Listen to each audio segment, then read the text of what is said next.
Hi everyone, in front of me I've got ACER Iconia P11 Pro, and let me share with you how to allow unknown sources on this device.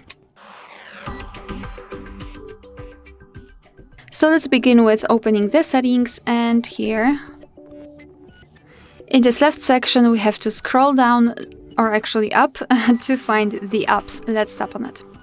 Then let's scroll and find Special App Access. And here, let's localize this option, Install Unknown Apps. And here we've got the list of apps which are allowed or not allowed to install some content, and of course we can change it. Just find the app and tap on the switcher. After getting back, you can see that the Chrome in my case is allowed to install some content.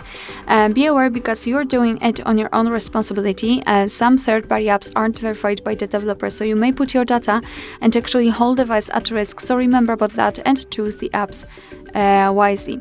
Of course, you can also remove previously granted permissions. Just tap on the specific app and tap on the switcher. And after getting back, you can see that the Chrome is not allowed to install anything.